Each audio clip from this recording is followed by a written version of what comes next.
The witness hasn't been sworn in?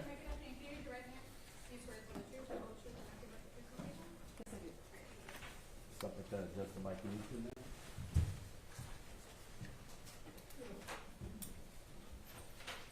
Good afternoon. If you could speak loud and slow for us, okay?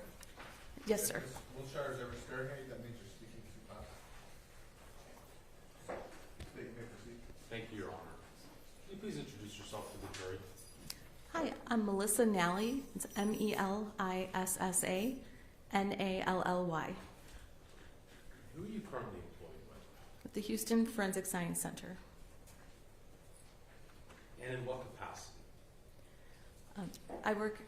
My current title is Operations Coordinator for the Firearms section, but I've been a Senior Firearms Examiner since 2014 at the Houston Forensic Science Center. Talk to us about, first, some of your background. What is your most recent education in regards to graduate and then postgraduate at the Houston Forensic Science Center in Firearms specifically? So I received my bachelor's degree in biology from Lake Forest College in 1998, but then I was part of a 2-year formal training program with the Illinois State Police specific to firearms identification. When I transferred to Houston in 2014, I did go through some training as far as learning how things are done at this laboratory, but I've been doing firearms examination since 2001 both in Illinois and in Houston. Do you have to complete continuing education to maintain your status as a firearms examiner? Yes, we have continuing education trainings every year, and we have an annual conference specific to firearms identification annually, and I try to attend as often as possible. I want to talk about firearms comparison. We'll get right to it.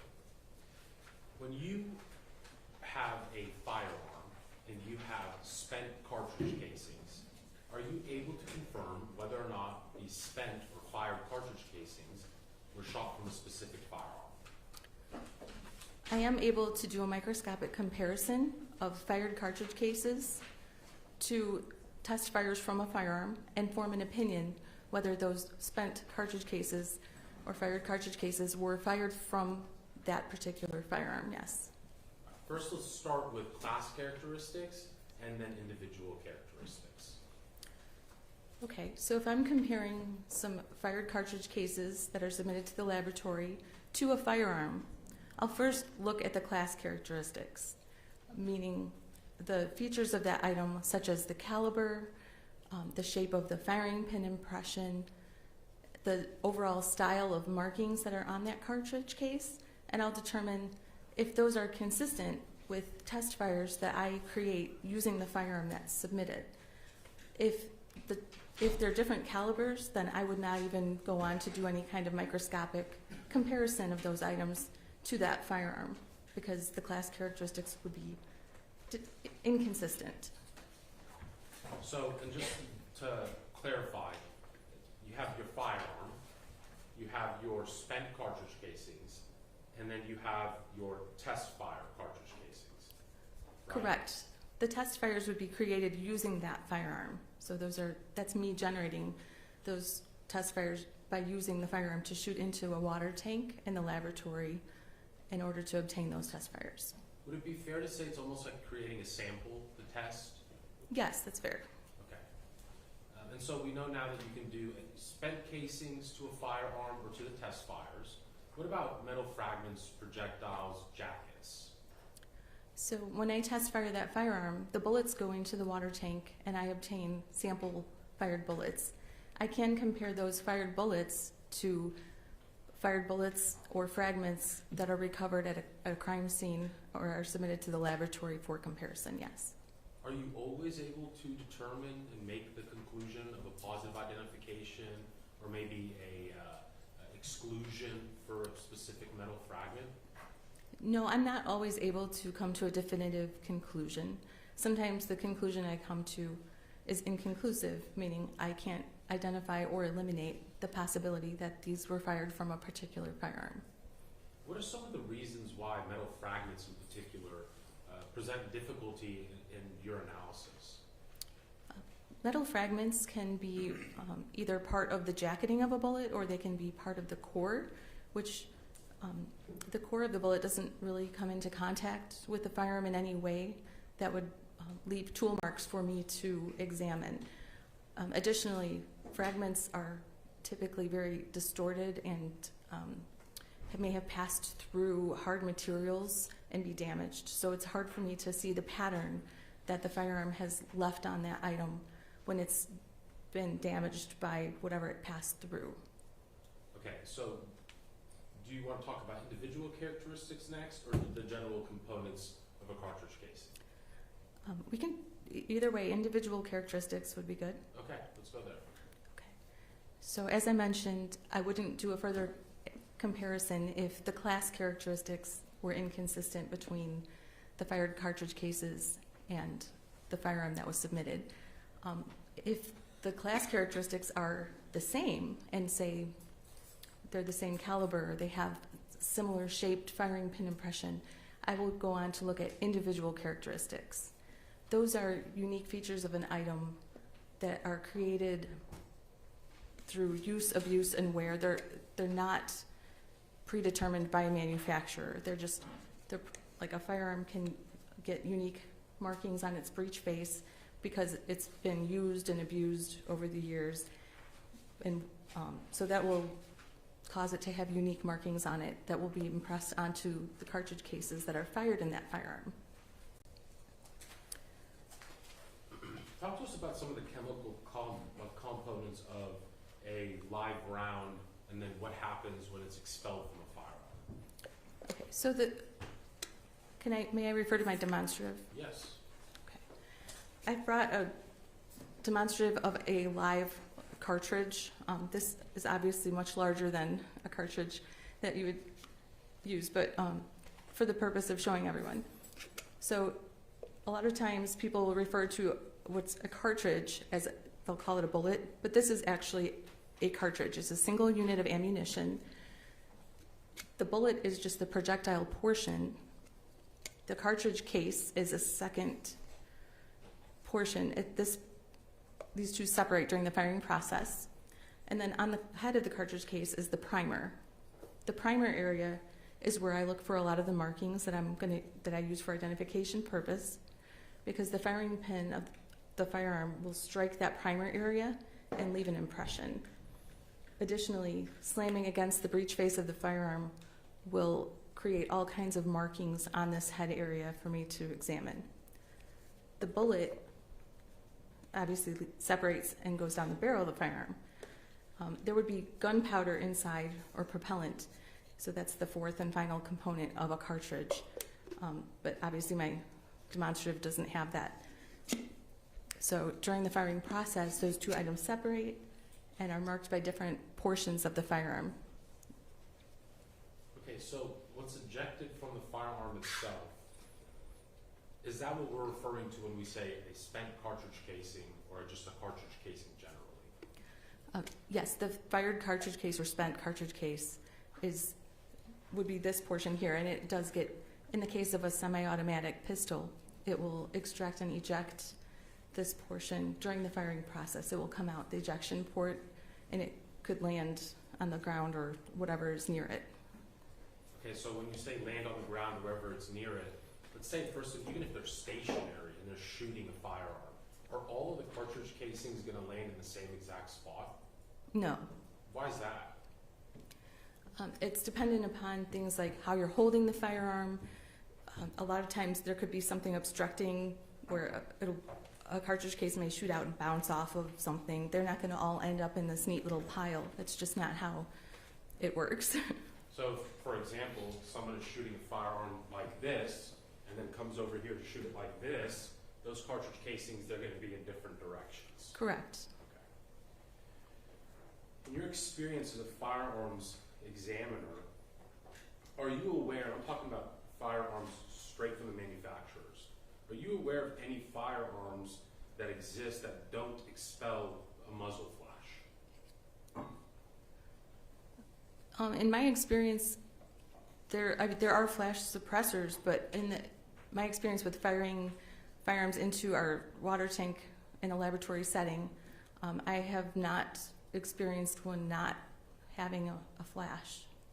And then what about the cartridge itself, the live round? Are you aware of any, are you familiar with any that you've experienced don't have the chemical components that would cause a flash? There can be some suppressing chemicals with the gunpowder. However, I have not personally experienced not seeing any flash. And remind us again, why do we see that flash? So during the firing process, as I mentioned, the firing pin is going to come forward and hit this primer. And inside of that primer is a priming compound. And when it's crushed, it generates a spark, which lights the gunpowder on fire. So the products of combustion, it's like a mini explosion happens inside of this cartridge, and that forces the bullet down the barrel, and it forces the cartridge case to slam against the back of the gun, the breech face. So during that process, it's like a tiny explosion. So what you're seeing, that flash, it's a process of combustion occurring. I want to turn your attention to the reason why you're here. Did you perform an analysis under Houston Forensic Science Center case number 2022-01966? Yes. Okay.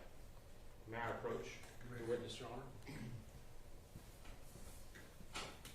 Did you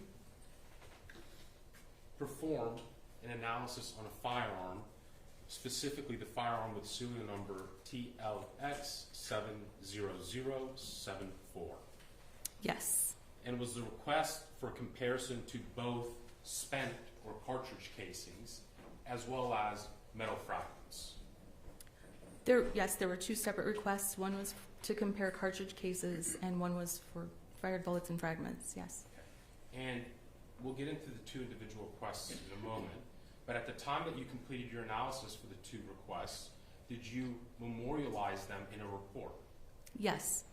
Was that report made at or around the time that you performed the analysis? Yes, it was. Is it the common practice of the Houston Forensic Science Center to keep these reports as well as your analysis as part of the regular course of business? Yes. And are they in fact kept in the regular course of business? Judge, I'm not going to object to the report. If you just want to enter it, that's fine. Perfect. So, first, so that you're testifying to something you're aware of, why don't you review them very briefly?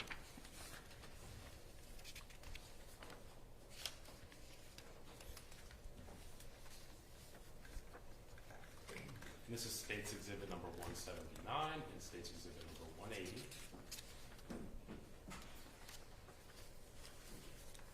Okay. Are these copies of your reports that you performed the analysis for and then subsequently memorialized? Yes. Fair and accurate copies? Yes. At this time, I will tender to opposing counsel and offer into evidence States 179, States number 180, Your Honor. Yep, no objection. With no objection made, States 179 and 180 will be admitted to evidence made public.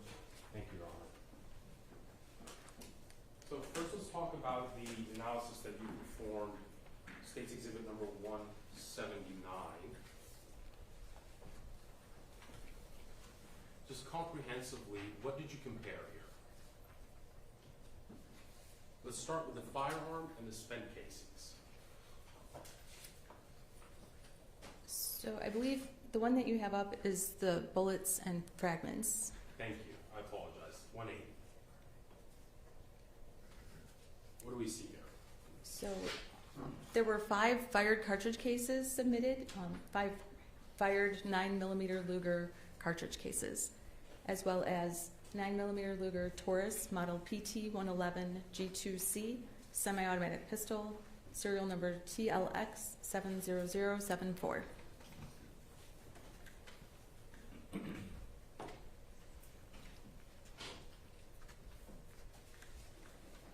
And did you compare those to the items submitted by the Houston Police Department?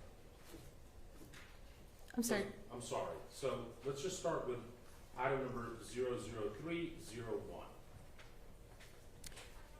When we see lab item number here, why is it different than the agency item number? When items are submitted to the Houston Forensic Science Center, they're assigned a unique identifier by the laboratory. Okay. Let's start with EM number 1. What is your understanding of what EM identifies? Evidence marker, so that would be something from the crime scene, a number that was given to it at the crime scene is my understanding. Okay. So if I'm showing you State's Exhibit number 24, for the record, this has already been entered into evidence, EM1, and then as well as the envelope that contains EM1, were you able to make a determination as to whether or not it was fired from State's Exhibit number 120, the 9mm bearing the unique serial number TLX70074? I was able to form an opinion, yes, And what's that opinion?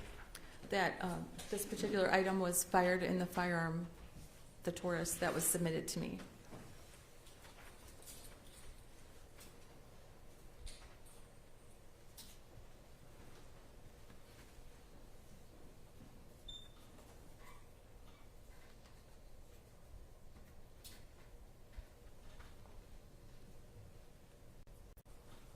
And we'll do these in groupings here.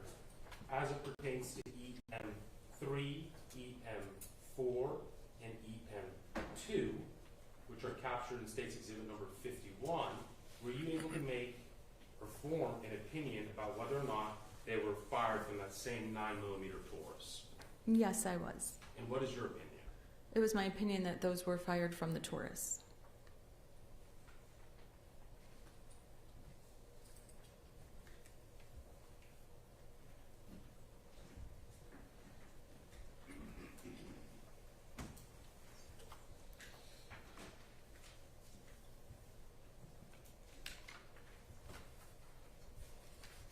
for orientation purposes here, I'm going to show you State's Exhibit number 31. Obviously, and this is going to sound very silly, but you weren't at the scene, right? No, I was not. You don't know where a person was standing when he shot any of these firearms evidence, right? That's correct. And to be fair, you don't even know who shot this physical evidence that we're looking at. That's correct. You're just making a determination about whether or not it was shot from this firearm, correct? Yes, sir. Okay. So let's go to EM5 that's located in the driveway over here. What are we looking at in EM5, State's Exhibit number 63? Were you able to make a determination about whether or not that item was also fired from the Taurus 9mm? And I apologize. That would be in a subsequent report, Yes. but were you able to make that determination or form an opinion? May I refer to my notes to Of course. verify the number correlation? Thank you.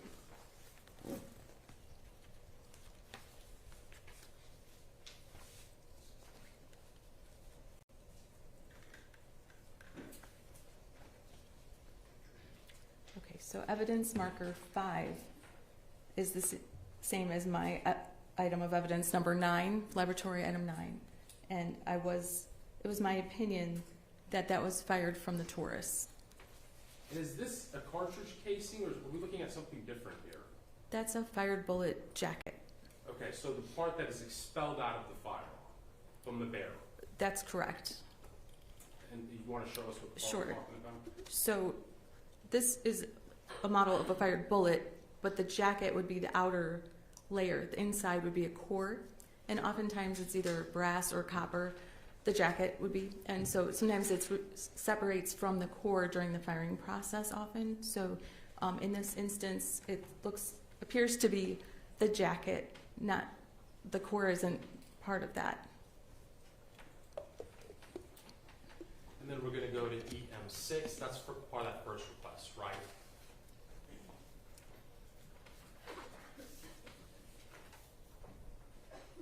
That's correct. Okay. What is EM6? It's a fired 9mm Luger cartridge case. And were you able to make or form an opinion regarding that cartridge case? Oh, yes, I was. Okay, and what's your opinion? It was my opinion that it was fired from the Taurus. Now let's talk about that second request that you mentioned that included EM5. Yes. When was that request made?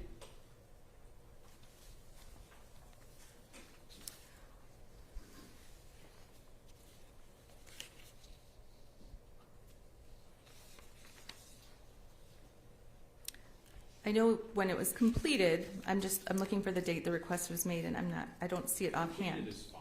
Okay, so I completed this August 15th, 2025. And you see it here in State's Exhibit number 179. Who requested for this analysis to be performed? You don't even have to butcher Oh, it. It's mine. You did. Right? Yes, correct. Tough to pronounce, don't worry.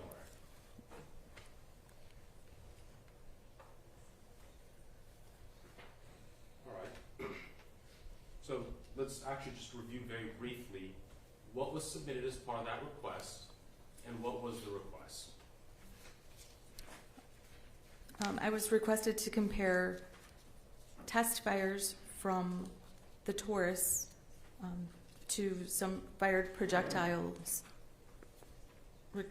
from a crime scene. Okay.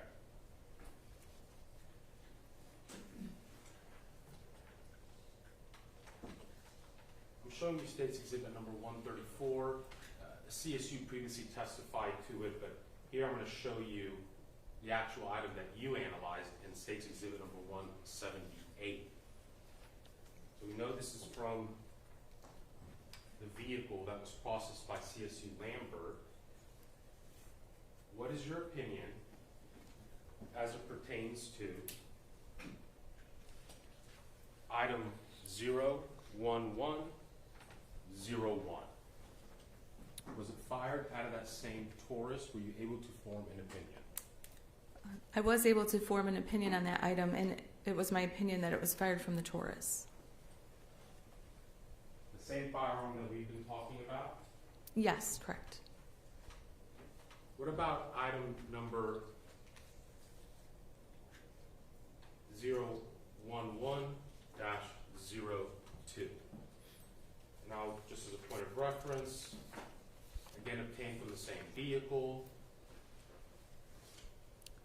State's Exhibit number 177. Were you able to form an opinion? My opinion was that that item was unsuitable for microscopic comparison. And that's because, I guess just explain to us again why sometimes items are unsuitable for comparison. Sometimes there aren't any tool marks or markings on that item that are the result of making contact with the firearm. They could have been a portion of the bullet core, or they could just be very damaged and distorted from the being fired through a hard object, or they're not a complete enough item. There's not enough detail on there for me to make a comparison to my test fires, for example. Were any other items, I guess we can talk about that same report, State's Exhibit number 179. There is an item that references an ML number. What are we referencing there? What are you referencing there? So there were 3 bullet items in a container with an ML number, and typically that's a medical legal number from an autopsy. Were you able, and I'm sorry, what was that ML number that we see in your report? It's ML number 22-0805. Were you able to form an opinion about those particular items? No, I was not. Why is that?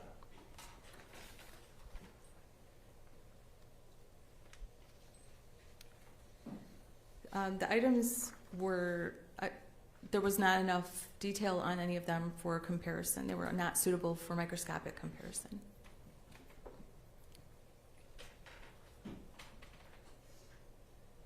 Was the magazine associated with the Taurus that was submitted to the lab also submitted along with the Taurus? Yes, there was a magazine submitted. What was the capacity of the magazine that was submitted?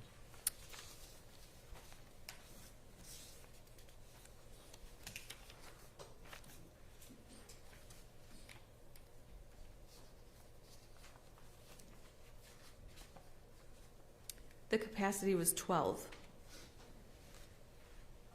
And that was 12, I'm sorry.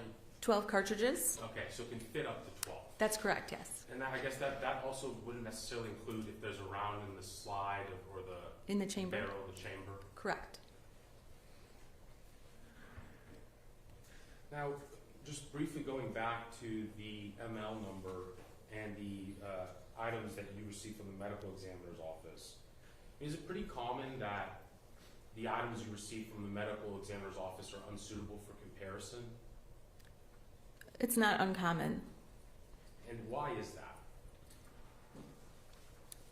Well, as I mentioned, a lot of times fired bullets separate into the core, may separate from the jacket, and so core fragments are often unsuitable, and just the firing process, when a bullet passes through a material of any kind, it can damage that bullet and it can separate it into pieces. And so fragments of the core are especially, those are not suitable for comparison. They haven't been marked by the firearm in any usable way. And when they fragment, I mean, like you said, it would be consistent with, for example, maybe entering a human being's body. That certainly can cause it to fragment, yes. It could also fragment passing through, for example, a vehicle. Absolutely. As it pertained to ML number and the bullet core, the fragments, what was the weight of the bullet core? Oh, I'm sorry, of which bullet core? And that's item number 10-01. Okay.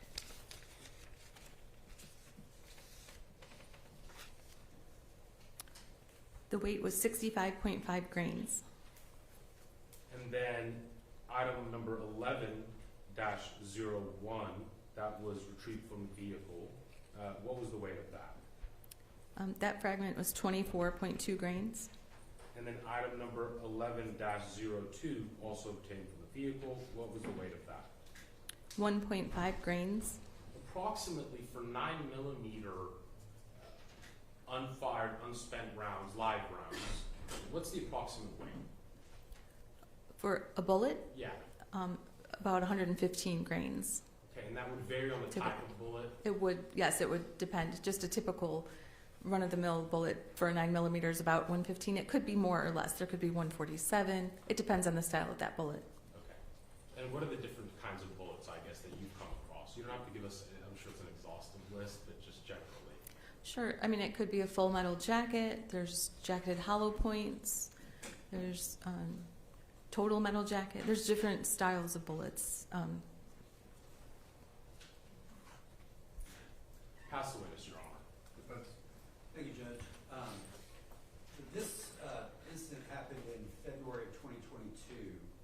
You were not asked to examine certain crime scene projectiles until August of this year, is that right?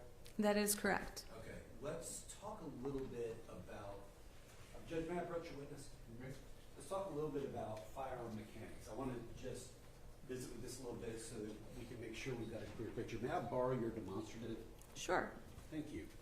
So the way that a firearm operates, for those who aren't familiar with it, is there's going to be something called a firing pin that strikes this area, this small gray area on your demonstrative, correct?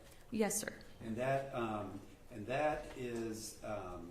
will ignite something called primer, right?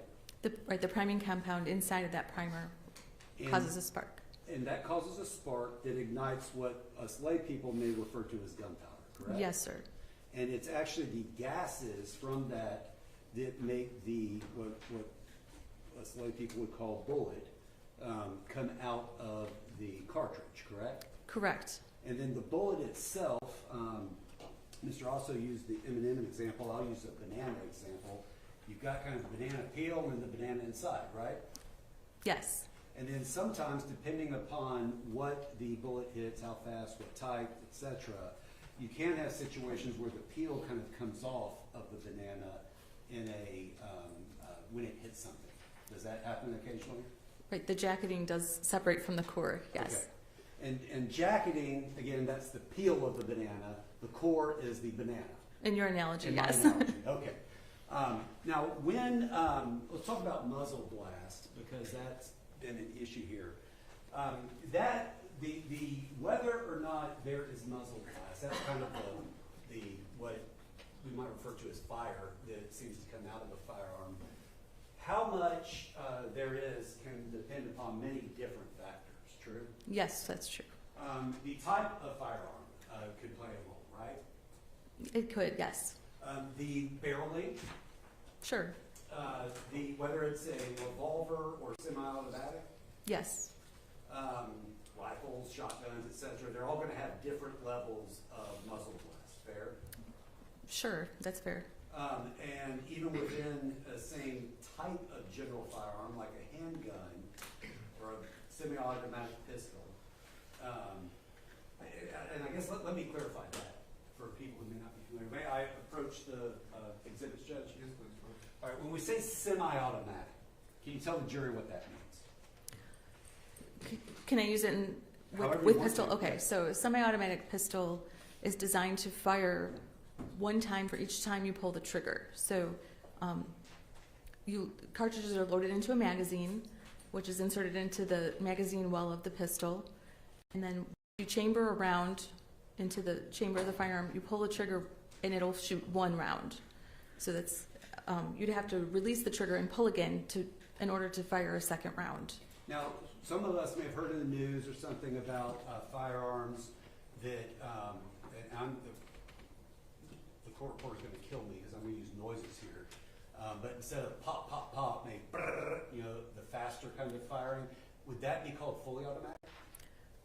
I believe what you're describing would be consistent with full automatic fire. That's where Yes. you pull the trigger once, and as long as you're holding it, rounds will continue to go out. Correct? Correct. As long as there's ammunition in the magazine. That is not the pistol that's at issue in this case, correct? That's correct. And to be clear, the pistol that's at issue in this case, there's nothing inherently illegal about this pistol, correct? Not that I'm aware of. Okay. It's the same kind of Taurus that can be bought at can be, I don't know where to put this. Here we go. Put it there. Can be bought at Academy or wherever, right? That's not some kind of exotic firearm that requires some special licensing or anything, correct? That's correct. Now, going back to muzzle blast, other things that can affect muzzle blast are caliber of the firearm, correct? Yes. I mean, a large caliber like a .44 Magnum may have a larger muzzle blast than a smaller caliber like a .22. Fair? It may, yes. Okay. And in fact, in modern times with modern ammunition, there have been additives that have been added to gunpowder for certain ammunition where it gets marketed that it has less muzzle blast, right? That is true, yes. May I approach you, witness?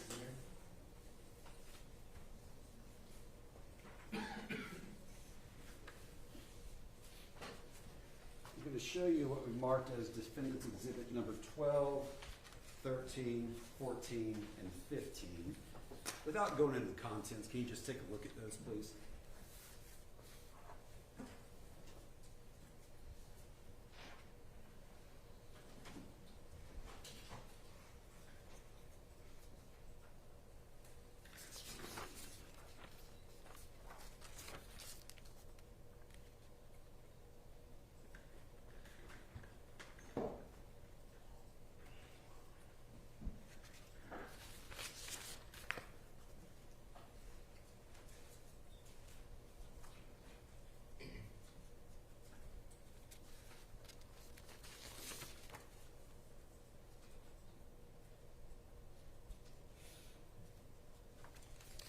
Have you seen those? I mean, I've glanced over them, yes. Okay. And are these exhibits, generally speaking, are they advertisements? Yes, they appear to be. Okay, and are they advertisements for ammunition? Correct, yes. All right, and is this the kind of marketing like we were just talking about that some ammunition companies are doing? Yes. Your Honor, I'm going to tender Defendant's Exhibits number 12, 13, 14, and 15 and offer into evidence. I will say for the record, there's a highlighted portion that I added that was not in there. That's to make it easier to see. Can we approach Judge?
Are you familiar with the brand Winchester? Yes, Are you familiar with the brand Remington? yes, Are those both very popular ammunition brands? they're fairly common, yes. Okay, and these aren't unique, like exotic things. These are things you can find at any gun store and a lot of sporting goods stores, correct? Yes, they're pretty popular.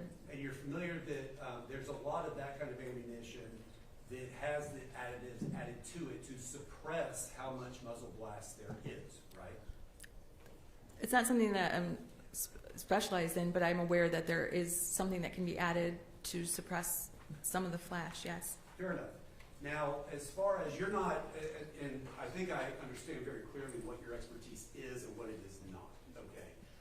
You are not an expert in any kind of photography, fair? That's fair. Okay, so whether or not a fired weapon will have a muzzle blast that shows up on a video or photograph is something that's outside of your expertise, fair? Yes, it is. Okay. Now, as far as the way that a cartridge is ejected, may I approach the exhibits, Judge? You may, sir.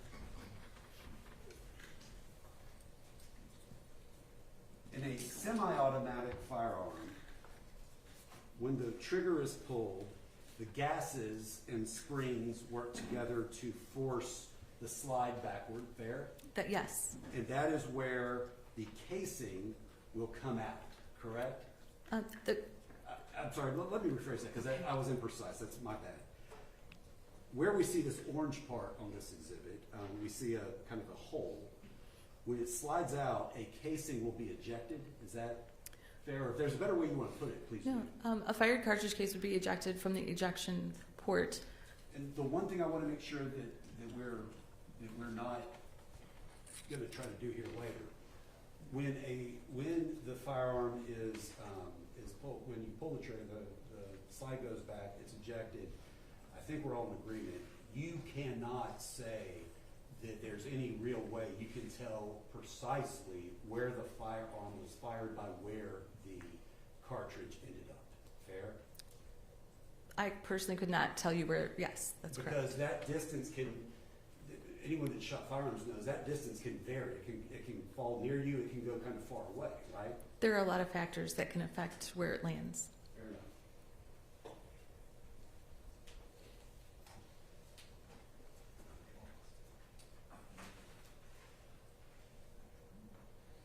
Pass witness, Judge.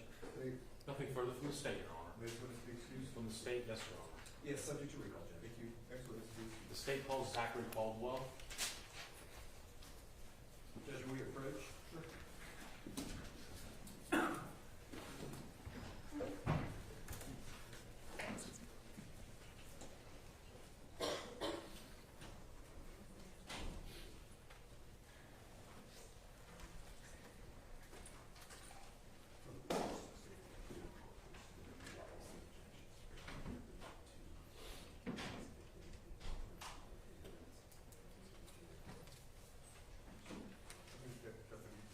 Deputy Sam, let me go and take my 6-1-2 break. All rise for the jury.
Zachary Caldwell. This witness hasn't been sworn in?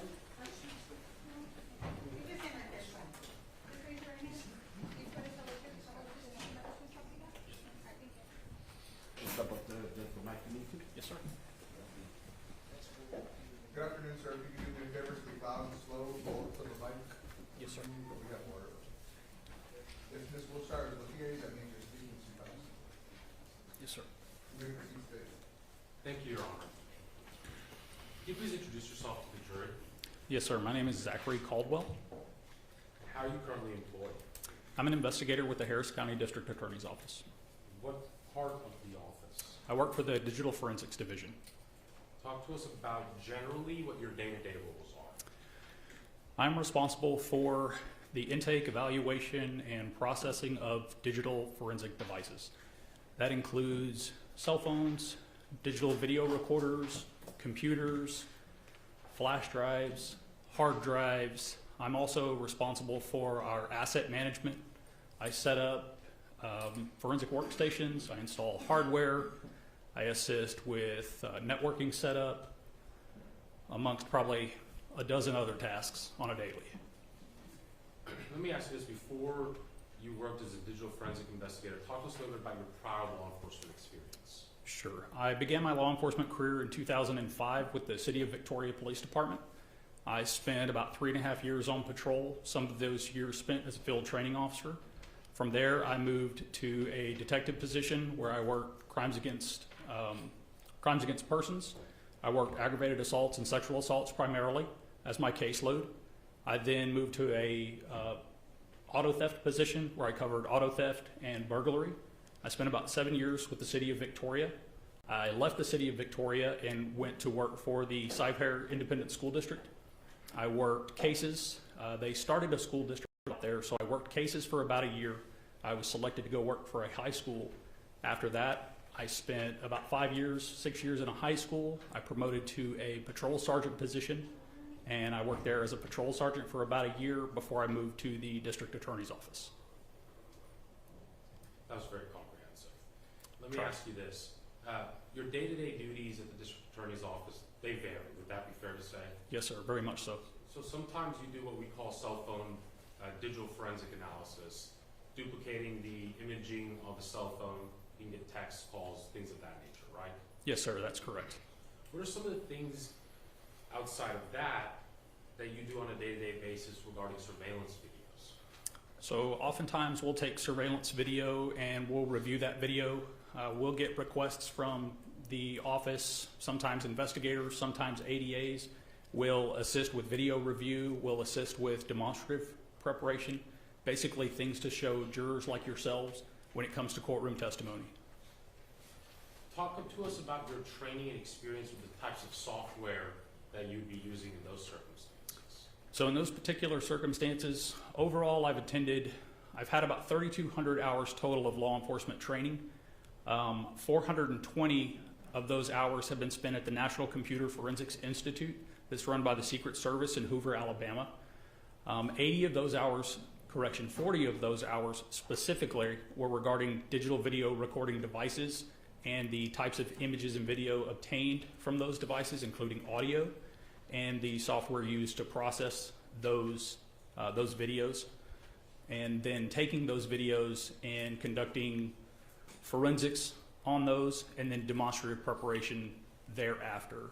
Part of that training also included using AMP Software's AMP 5, which is, I guess, a more forensic-based program that allows us to look at metadata and to look a little more forensically into some of the video and audio files that we recover. Talk to us about Camtasia. Sure. Camtasia is a program that we use quite often to prepare demonstrative exhibits. It basically allows us to import video files and then segregate those files into tracks, basically, where we can move tracks around, we can put tracks together so that they run almost like a TV show. Just like you would see cuts in a show, we can create exhibits for trial that cut just like a show would cut into different scenes. Okay, so specifically, In this case, did you review surveillance video and audio as well? Yes, sir, I did. Now you use the word cuts, but are you altering the substance of the video itself? No, sir, not at all. Okay, so when you say cuts, are you just transitioning between scenes? What do you, I mean, are we doing any editing and removing stuff? We're not removing anything. We're simply, the way the tracks line up, we're transitioning to a different track. So if you were to think about it, imagine if you were to stand a loaf of bread on end, and all those layers of bread are different tracks of video files, and they're all playing at one time, and you're simply switching to a different one, and you're seeing a different one on the screen.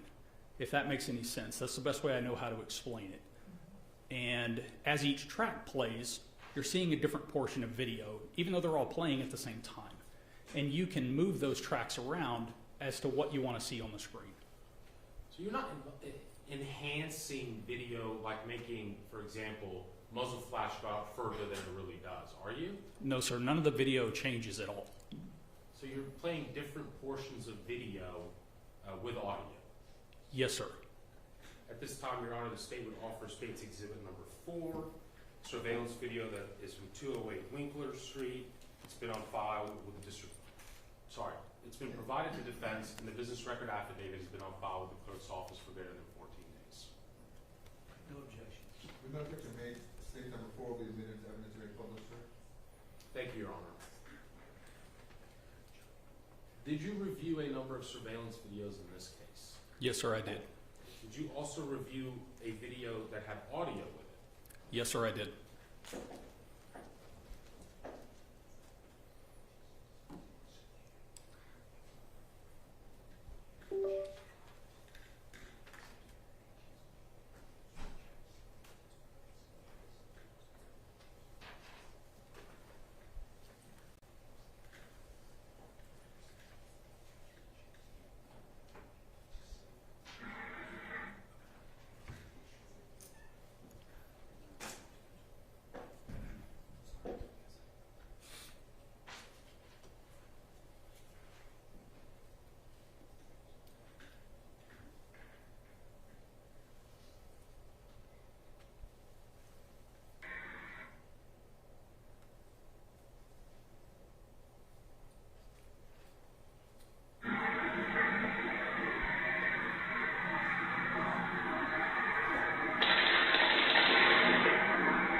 Investigator Caldwell, did you also, you're familiar with what location these videos are taken from? Yes, sir, I am. So previously testified to by Investigator Bledsoe, this is a demonstrative of State's Exhibit number 85, which is in evidence. This video from the apartment complex, that's 166 Winkler over here, is that correct? Yes, sir. Okay, and the Chase Bank that's been referenced in front of this jury ad nauseum is over here on this exhibit, right? Yes, sir, it is. Okay, so you take this audio, what do you do with this audio? That audio is obviously part of this video, and both the audio and video were imported into Camtasia together. Okay, I want to talk to you, before we get into that, about frame rates, or a rate of a frame, and the quality of the surveillance video. Yes, sir. I guess, can you explain that to me? Frame rate of a video is simply going to be how many frames per second that video plays at. Right. And does that affect generally the quality of the image that you're seeing? Or, I mean, how do you see the differences? It will. The higher frame rate is going to offer more fidelity or more quality to the video. Anything below about 40 or 50 frames a second, you'll see a degradation in the video. It's simply not capturing enough data, or it's not playing enough frames a second for it to be really clear, especially if movement is occurring. So that movement, depending on how fast it's happening, the frame rate the camera isn't capturing enough data for it to be really clear. So the lower the frame rate, the less fidelity or the less quality that video is going to have. Anybody who's ever watched anything on the internet is familiar with low quality video and low frame rate video.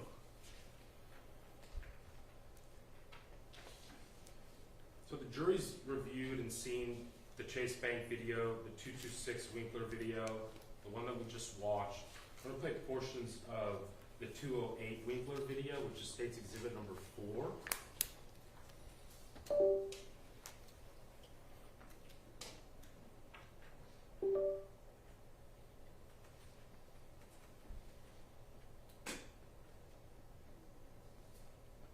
And can you describe to us in the 208 Winkler video, and again, just so that there's some orientation to this. We have the Chase Bank. This is a demonstrative of State's Exhibit number 85. So we have the Chase Bank here. Is that correct? Yes, sir. That was probably difficult for you to see. We have 226 Winkler next to it, right? Yes, sir. That video is that black and white video. It is. And then we have 208 Winkler. Yes, sir. And then just on the other side of that, we have that 166 Winkler, the audio. Yes, sir.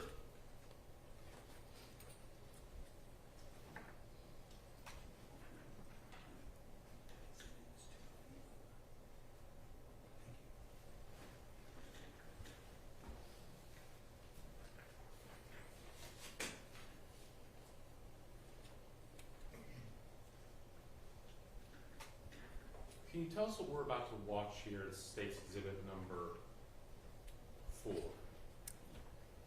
Yes, sir. You're going to see what I know to be the initial aggravated robbery suspect enter towards the left-hand side of the video. You can actually already see him towards the center left of the video. He's going to run towards the right-hand side of the video. As he comes up against that wall, he's going to run towards the camera, and he will jump the fence right there right at the camera. And as he jumps that fence, he's going to make some movements towards a car that passes by, where it appears that he lifts his arm and points at the car that passes by. He'll then jump the fence and fall into that arm that opens the gate. How does he jump the fence? He climbs over the fence, puts his leg up on top of those spikes, and while he climbs that fence, he appears to be holding a handgun in I don't recall if it's his left or right hand, but as you play the video, we'll be able to tell.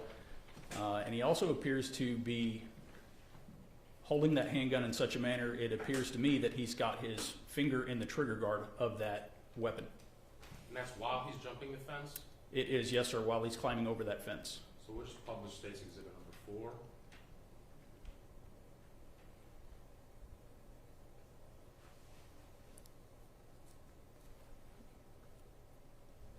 Was that the movement you just described to us? It is, yes, sir. Okay, he's throwing his hand up. It is, yes, sir. And then what do we see here now? So you can see that he has the gun in his left hand. He's also carrying something else. I was able to zoom in on that video in my looking at these, and it's evident to me that he's holding that gun in such a manner that his appeared to be gloved hand, and there's a finger through the trigger guard or possibly on the trigger of that weapon. And when you say, may I retrieve an exhibit, Your Honor?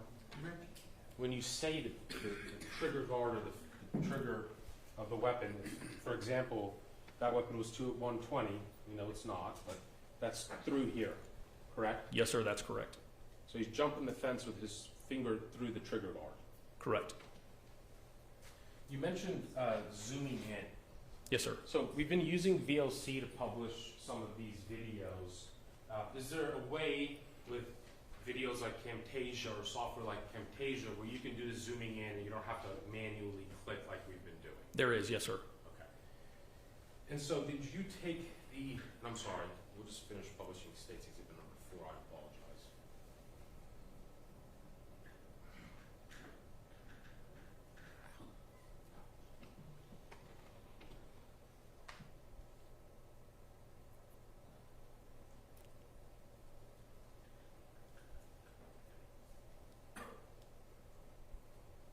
So did you take the audio from 166 Winkler and then compile the videos and lay that audio over the video?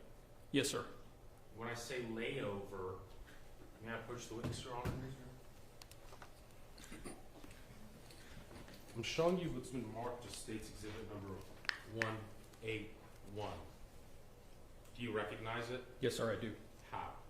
This is a snip from Camtasia that shows the spectrogram on the bottom of the audio, and basically that spectrogram is a visual representation of an audio wave, and that's where it's laid up against the video clips of the DVR footage that I was also provided.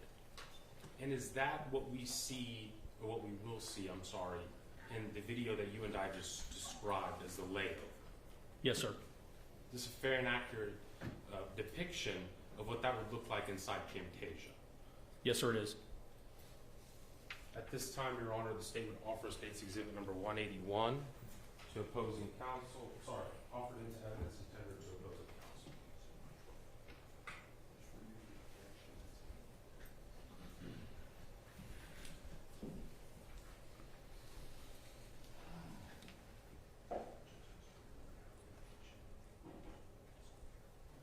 With respect to 181, will be admitted over objection to make published, sir. 181.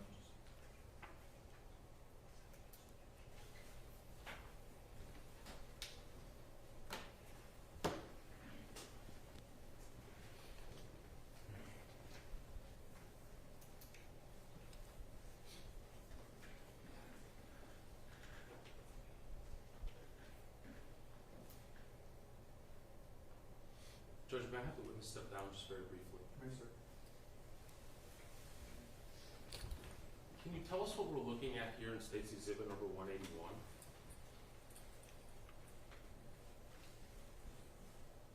Yes, sir. So these are going to be once I review the footage, this is going to be of the Chase Bank, and these will be of the Winkler addresses as we move along in the video. And this is the audio portion of the video from the apartment complex. And what you're seeing here are spikes of the gunshots. Each spike you see is a gunshot, save for one that's going to be tire screeching of a vehicle that's also in the area. Each one of those spikes I was able to time with the video, beginning with one of the muzzle flashes. Each subsequent muzzle flash lines up with each audio spike that you see, or that you will see. Okay, thank you. Yes, sir. So, I just want to make sure we're very clear for the record. When you say matching up, or when you're referencing the audios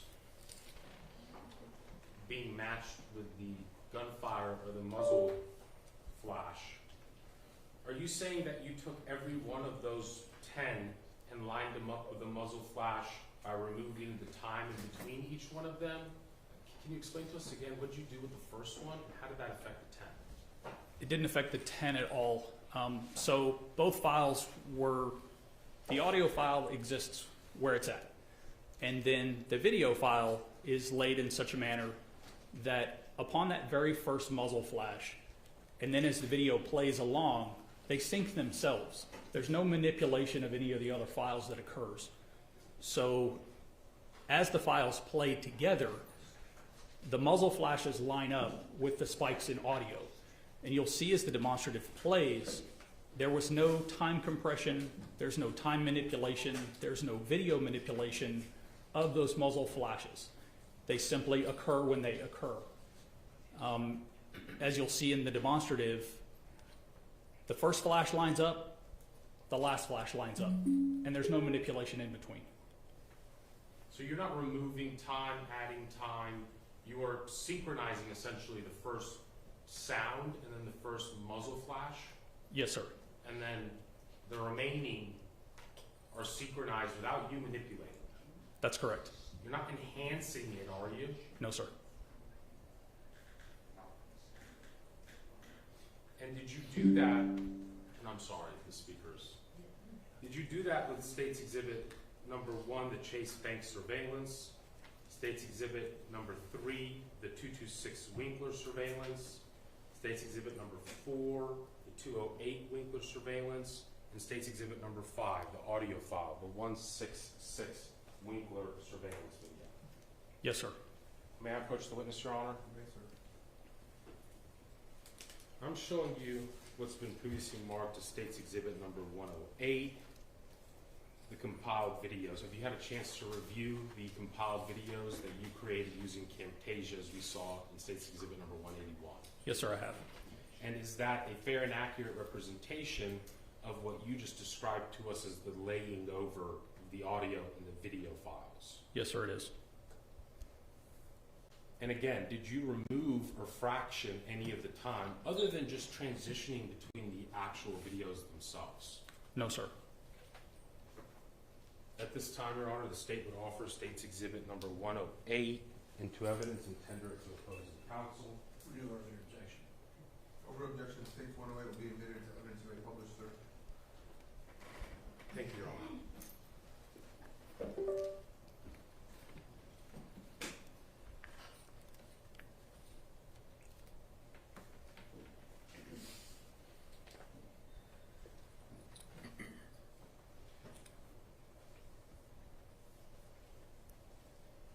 Investigator Caldwell, is there more than one portion of the videos compiled in States Exhibit number 108? Yes, sir. Okay.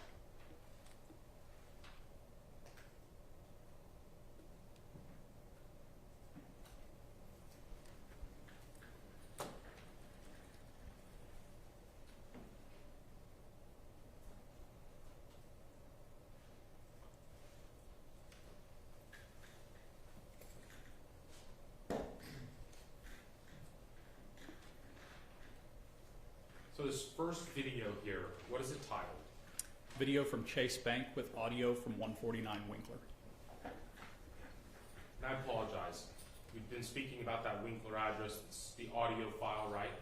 And so, what are we about to watch? This is going to be the video from Chase Bank as taken from the DVR footage with the audio played from the apartment complex overlaid. And this is just the Chase Bank first. That's correct.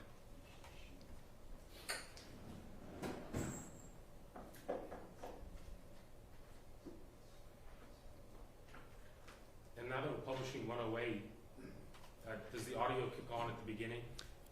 In just a few seconds it does. It takes a bit. And then some of that zooming in we talked about using VLC, are you able to do that within Camtasia? Yes, sir. Okay. Essentially, you're, in a second, without manually zooming in, you're going to zoom in, but you're not changing the actual video itself. No, sir.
watched the BMW SUV at the ATM.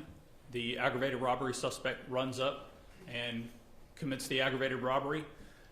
The defendant gets out of the passenger car or passenger side of the vehicle, pursues the aggravated robbery suspect, fires 9 shots, gets back in the vehicle. They pull the vehicle slightly forward. He gets back out of the vehicle, recovers something from behind the BMW SUV, gets back in the vehicle. Slow down, please.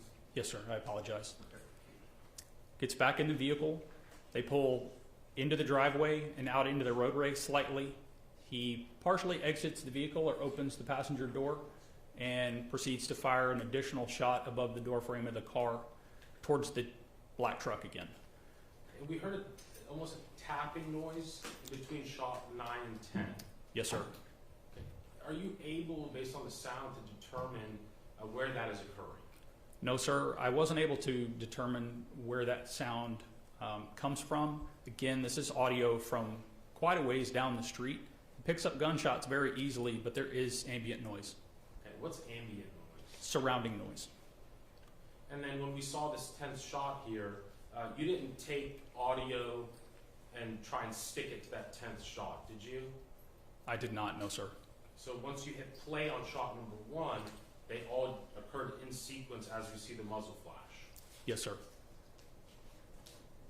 And in fact, when we see the BMW exit the Chase Bank and drive down the street, we can hear it coming closer to the audio, can we not? You can. Okay, so the direction of where that camera is. Yes, sir. Okay, so what are we going to watch next? This is the video from Chase Bank and 226 Winkler, the location just behind Chase Bank, with the audio from the apartment complex. So it's basically the first video that you saw with a video from just behind the bank where you see the aggravated robbery suspect run. So in this video, are we going to see one of those transitions you described to us earlier? Yes, sir, you are. Okay, and where are we going to see that transition occur? You're going to see that occur once the aggravated robbery suspect runs towards the dark area in the top of your screen towards the right. That's when that transition will occur.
Yes, sir. Why did you transition right there between those shots from the Chase Bank to the 226 Winkler address? I wanted to show where the aggravated robbery suspect had actually gone.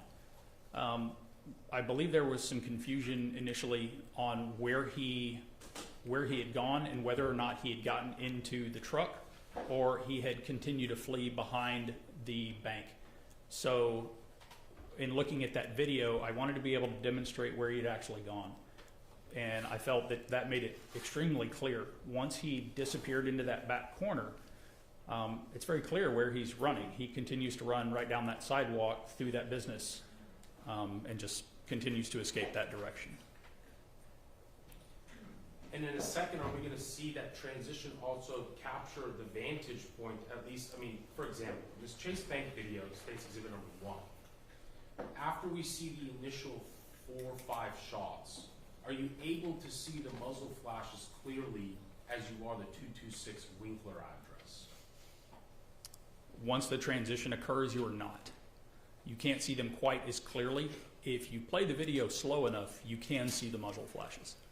That second, or the grouping of muzzle flashing that occurs after the defendant walks into the grass area, is that captured better on the 226 Winkler address or the Chase Bank address? I think it's debatable, but I think they're captured better. They're at a distance, but they're brighter on the darker video.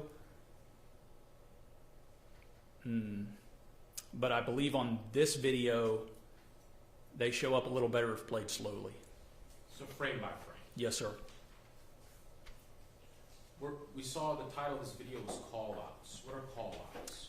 Callouts are basically to help draw the observer's attention to specifics in the video where you want to try to help gain a little bit more detail or a little bit more understanding from the viewer in specifics that you want them to help understand. Phrasing or terminology that we want to help the jury understand something a little better, or the viewer in any instance, to better understand something or want to help them notice. That's really all a call out is. Tell us what we're about to watch. You're going to watch the same video with some additions of call outs, some things that are a little bit better explained to maybe help you understand the video a little bit more clearly. Did you use the sound, what do you call them? The sound? The spectrogram. The spectrogram. Yes, sir. So you use that in this video. Yes. How do you use it? It's used to point out each one of the muzzle flashes. It's slowed down a lot more so that you will be able to see the spike in audio on the spectrogram and see the muzzle flash at the same time in a lot slower presentation. This all occurs very fast. It's just a couple of seconds long. So I slowed it down quite a bit so that the juror, the observer, could see with a little bit more time to comprehend exactly what they're seeing. Obviously, this is not real time, right? No, sir. But what we've watched so far has been real time. That's correct. Is there a muzzle flash or is there a sound on the spectrogram that you were uncertain of? There was. Okay, tell us about that. I believe it was shot number 4, and it occurs right at a moment where the defendant is in front of a tree.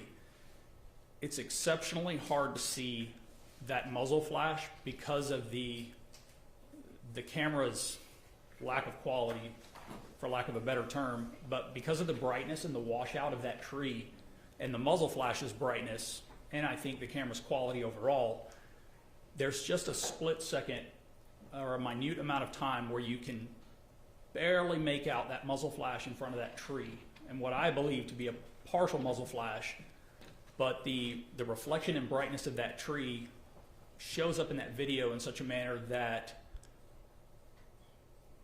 I'm not 100% confident that it is a muzzle flash, but there is a flash of something in front of that tree, and it does correspond at that moment in time with a spike in the spectrogram.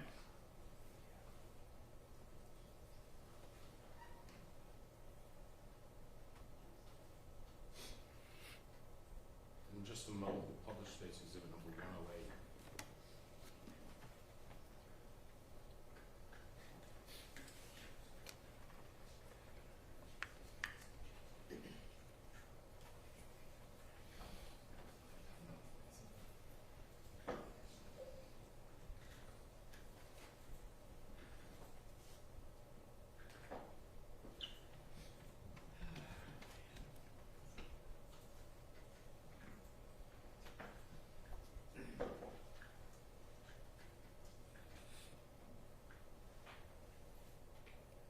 Did you also account for noise being made by the vehicle? We're looking at State's Exhibit number 181 when Yes, it sir. came to the spectrograph.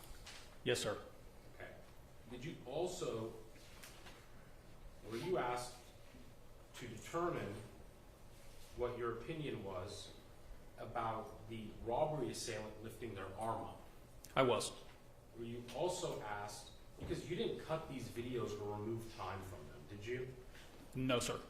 So when you're looking at the robbery suspect's arm, how are you analyzing that in regards to the graph that we're looking at right now?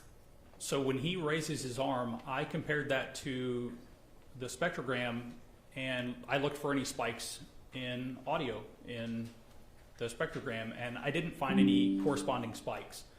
Anytime you would expect to hear gunfire, you're looking for a spike in audio, and I just didn't see any. Anytime the defendant raised his arm, if you were to expect a gunshot, I would expect to see a corresponding spike, just like I saw with defendant's gunfire, and it wasn't there. He raises his arm a handful of times, I believe in a threatening manner, to either ward off attention or to try to gain a reaction, and you don't see a corresponding spike in audio. Could a person argue that during gunshot number 4, the assailant is the one shooting because you can't see the muzzle flash? Meaning that they occurred at the exact same millisecond? You tell me. I don't think that one could argue that. I think to have 2 gunshots occur in the exact same millisecond in time would be unheard of. And for there not to be a muzzle flash would be exceptionally inconsistent. One, the firearm didn't appear to have any type of muzzle flash concealment device, a muzzle hider, for lack of a better term, or a silencer. I don't think that would have occurred, no.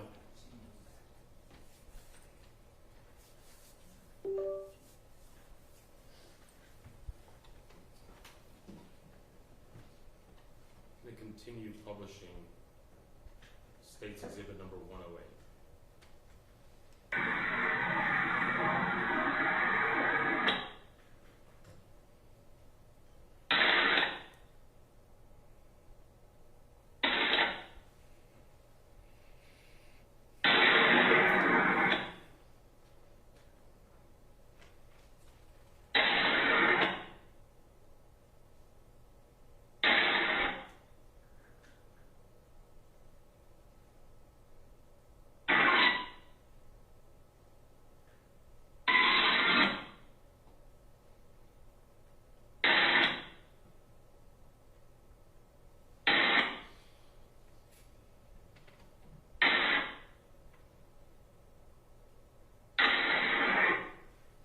For a brief moment here.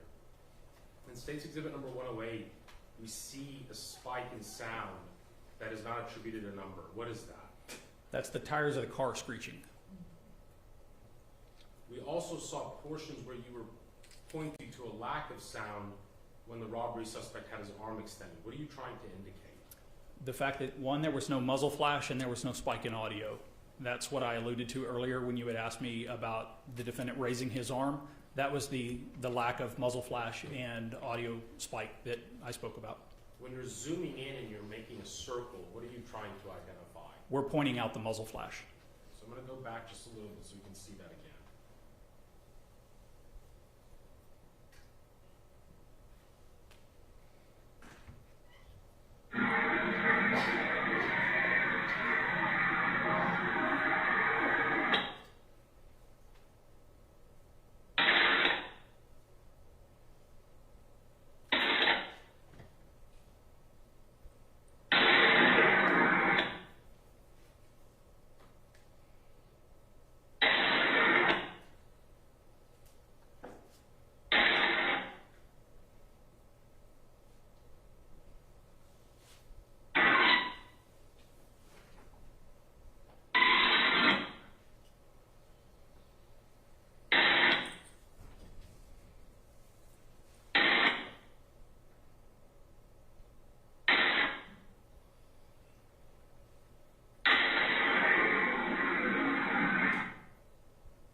Sure. This is a split screen video of where the defendant is while the BMW SUV begins to exit the Chase Bank.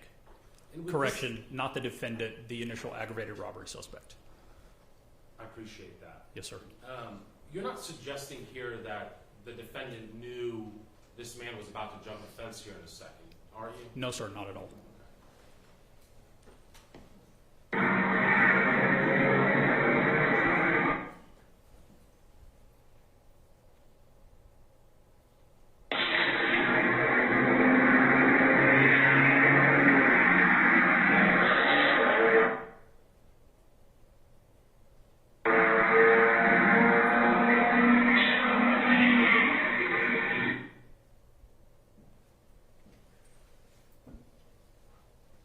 What did you just point out for us right there? Again, as he climbs the fence, his fingers in the trigger guard, or appears to be in the trigger guard of the weapon.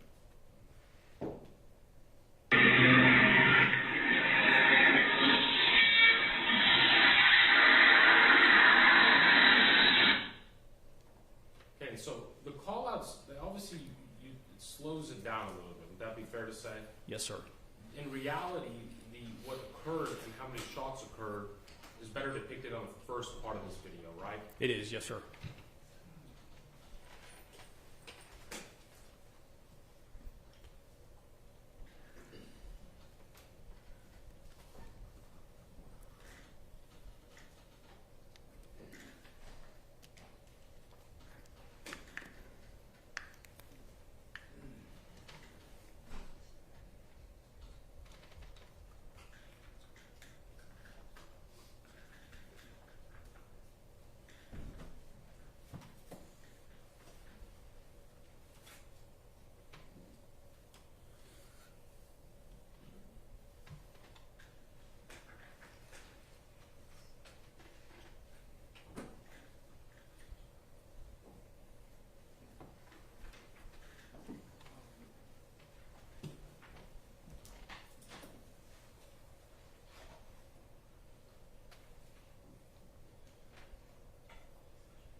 in the video. One of them was 166 Winkler.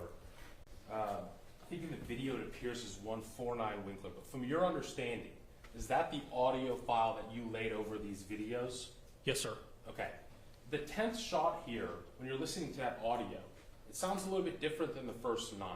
Yes, sir. Okay, why is that?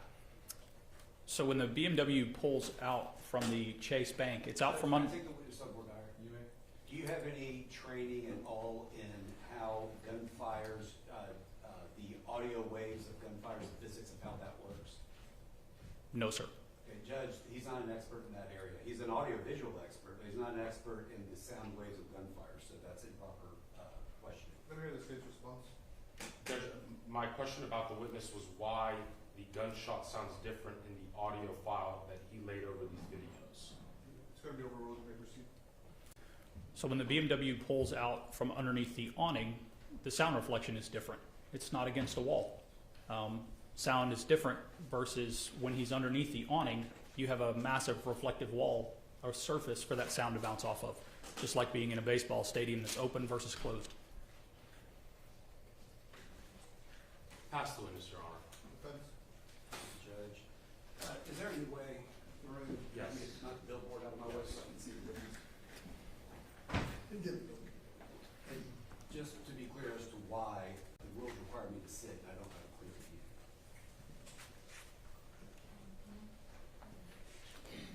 view.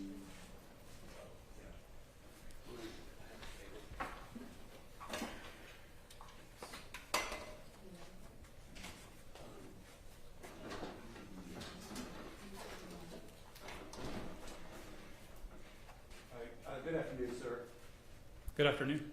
That was a neat little thing you had where you could do the blow up. What's that called? To zoom in. Okay, yeah, the zoom in program that you had where you were zooming in on like the trigger and all of that. Not to overstate the obvious, but you'll certainly agree with me that on the night that this occurred, my client, Tony Earls, did not have the benefit of being able to zoom in on a still shot to see whether a finger's on a trigger. Fair? Fair? Okay, and a couple things I think we'll agree on. You're not disputing that he was the victim of an aggravated robbery, correct? Correct. And what makes a robbery aggravated is if a firearm is used, correct? Correct. And certainly you'll agree with me that when a firearm is placed in someone's face, that is something that will start to trigger a fight or flight response, right? Yes, sir. All right. Now, as far as I want to talk to you about a couple things regarding the videos, and this is something that I'm aiming for later, so forgive me for the stilted way in which I'm asking this. But if a video was recorded at 1 frame rate, can it be played at a different frame rate? Do you know the answer to that? I don't. It can be played at a different frame rate, but you would have to manipulate the video itself, I believe, and alter it. Okay. Do you know the frame rate of any of the videos that were given to you to compile? Yes, sir. Okay. Can you just tell us, so we've got that listed for the record, what they are? Yes, sir. The frame rate of 149 Winkler was 30 frames a second. Okay. The frame rate of the Chase Bank videos was 15 frames a second. Hold on 1 second. I'm getting a little slow.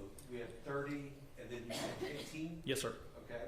The frame rate of 208 Winkler was 60 frames a second. Okay. And the frame rate of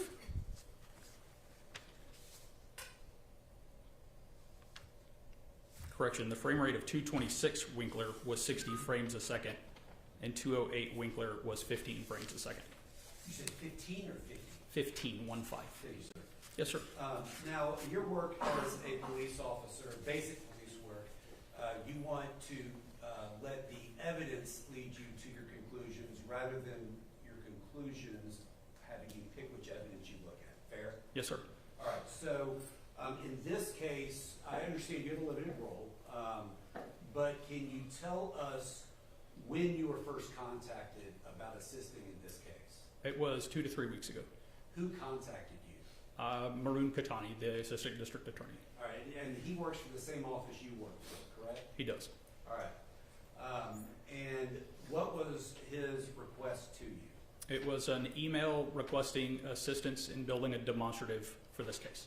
What specifically, when you spoke with him, was he asking you to prepare for you? I don't remember the specifics of the email. Well, not the email, just in your conversations. I'm not holding you to like verbatim. Just give us an idea. You know, assistance is one thing. Like, what were your marching orders after you? Objection, Judge, to argumentative regarding the marching orders. I'll rephrase. Okay, what were your instructions that were given to you? Regarding the audio and building a demonstrative that contained the audio with the videos. Did he ask you to compile them all together, like you did, or was that your idea? It was a group effort. All right. Now, as far as these programs that you use on this, these are, the programs do part of the work and the human does some more or different parts of the work. Fair? Fair.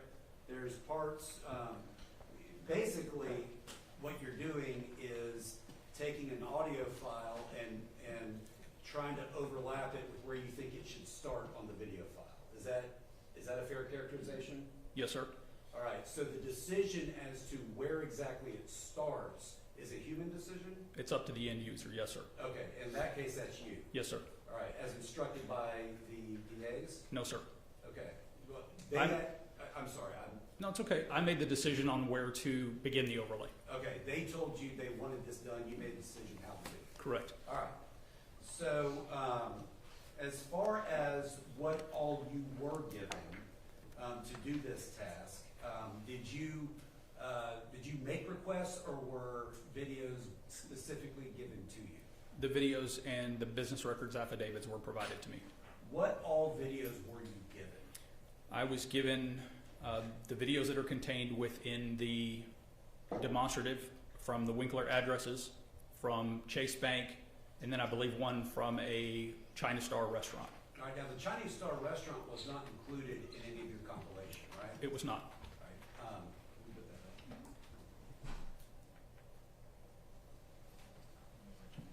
I think we should go back on. I think. Let me just take a second. It's just gonna take a second. Yeah, all right. But Judge May, just so I can point people where I'm sure that I should have kept the billboard up. Nah. All right, so we're looking at the truck. You see the truck go out. Keep Right. going. Yeah. All right, now stop it, please, Anna. You see right above, kind of where that the 2 of 2022.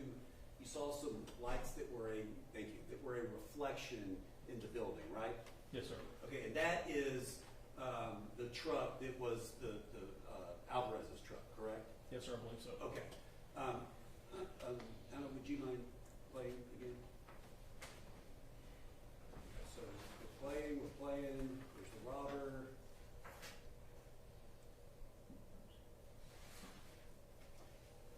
Anna, can you pause it?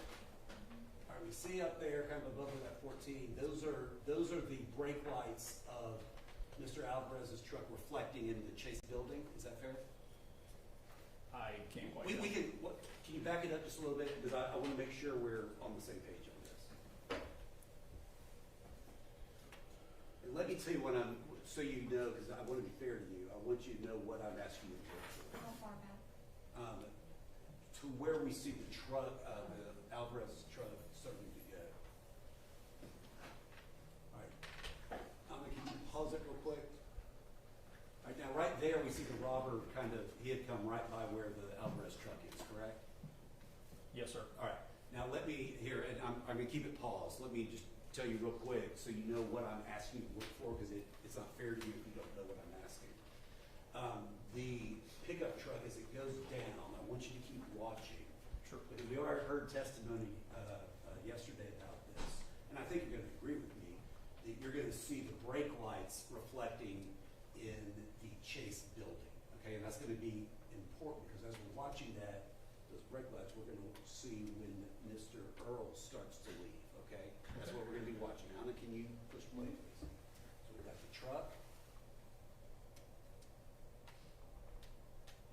The truck's gone, but we see those brake lights. You agree that those are the same? Those brake lights are the reflection, right? They could be. All right. Well, let's go back. I'm not trying to make this hard. We've got to. This is too important to make assumptions. All right, go. If it'll help, other people have already suggested that they are.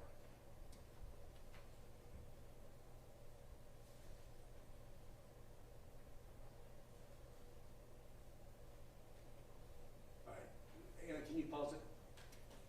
You're not disputing that those are the same. Those are the brake lights of the same truck, are you? They may be the same truck, yes, sir. Okay. Well, if they're not, what do you think they are? I don't know. All right. Do we need to play this again so you can have a closer look? No. All right. Keep going, Anna. I mean, yes, the truck comes to stop outside of the frame. I do see reflected brake lights in the reflection of the bank video. And now, and now, keep going. We see the BMW. You see that, right, toward the top? Yes? See those brake lights? Yes, sir. Still there. Yes. All right, so stop it, please, Anna. All right, so, to get you up to speed, we heard testimony in this courtroom that Mr. Alvarez had parked his car and then at one point had put it in reverse. And then that reverse is happening, you see on State's Exhibit number 2, right at the time that Mr. Earls is leaving the bank, right? It appears so. Okay. So while the video compilation that was just shown to the jury simply shows a shot, that shot is well, I guess let me back up. You're familiar in this case that Mr. Earls believed that that truck was associated with the robber, right? Yes, sir. Okay. And if someone believes that the truck, if it's a reasonable belief for them to have, that the truck is associated with the robber, all right? Judge, I'm going to object. It's improper. He's suggesting that the belief is reasonable. I- That's a decision for the jury to make. And I have not finished asking my question. Ask your question, but I guess the word reasonable triggers the result. So go ahead and ask the question, then object if you need to. Okay, unreasonable. If we have if Mr. Earls believes that the pickup truck is associated with the robber, and he believes that truck is coming back at him, can't you kind of understand why he might be afraid to take a shot at it? Objection, Judge. Speculation, also calling for a legal conclusion. Why don't you say objection hurts my case? That's what he's trying to get at. Give me a legal objection, please. If you can answer the question, you can. Legal objections only. I'm not really sure that I can speak to what his internal process would be at that point. Okay, and to be fair to Mr. Earls, again, all of these videos that we're seeing are from various angles that are not where he is standing, correct? Correct. Yes, sir. So none of the lighting we're seeing is the same lighting he's seeing, right? Of course not. No, sir. And you know, of course, none of this is being viewed while having the adrenaline rush of having a firearm pointed at your face, right? Correct. All right.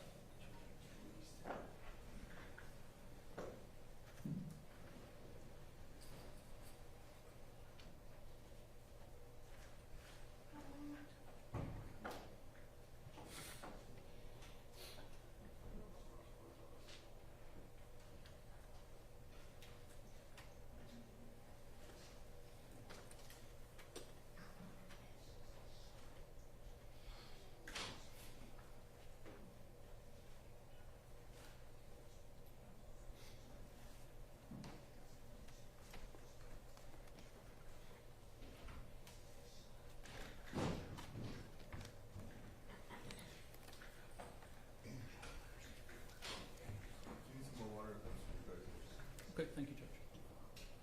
May we have a moment now? Sure.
Yes, sir. All right, and have you gone out to the scene? I did not. All right. Would you quibble with me if I said that sign could be something that could block Mr. Earls' view of the robber? Yes, sir. From his standpoint? It could. Okay. I'm gonna push play, please. Then stop. All right, we see that the truck is now coming, is going to be going toward where that sign is, right? Yes, sir. Okay, push play. And then the robber's out of view at that point, right? Yes, sir. All right, so essentially what you have is a horrible coming of events where a truck. Objection, argumentative. I'm sorry, I think that this is the death of a 9-year-old girl is horrible. Okay, Yes. I'm gonna overrule it, but what's the languages, please go So ahead. you have a tragic turn of events where the truck is intersecting right as the robber is running behind that sign, right? Yes, sir. And from the standpoint of where Mr. Earls would have been standing, it would look like the robber is running right to where that truck is coming, correct? Right at the time when the truck is slowing down. I think their paths intersected fairly closely. Yes, sir.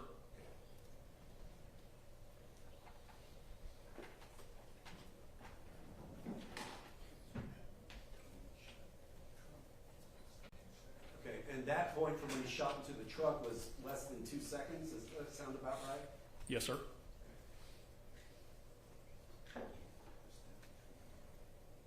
When did you prepare this final video to give over to the district I'm going attorney's to office? object relevance. What's the relevance? Mr. Murphy.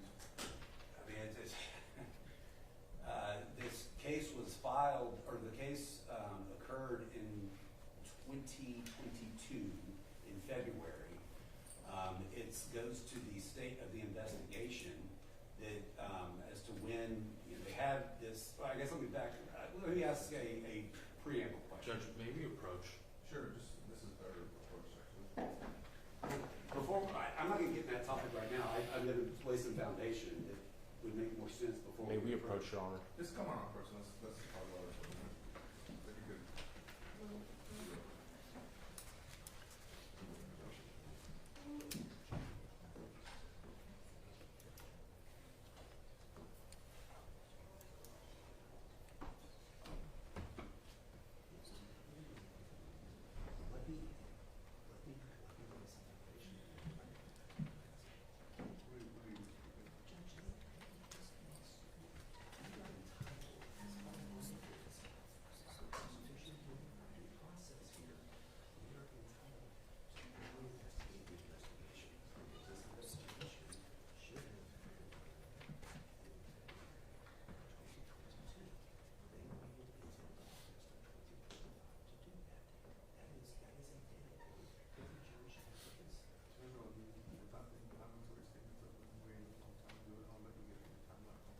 I will just go dates. Not like. No, I'll just go dates.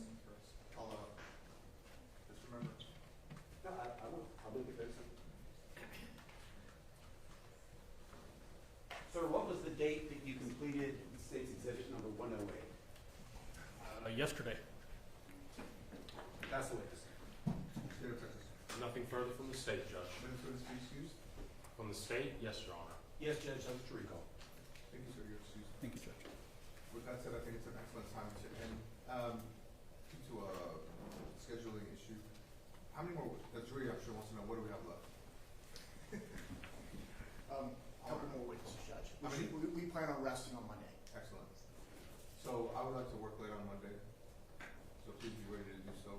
When I mean late, I'm talking 6, 7, whatever. The weekend. But before you do that, remember what I've always told y'all. Do not look at the news media. Do not Google this case at all. Do not speak about this case with anyone.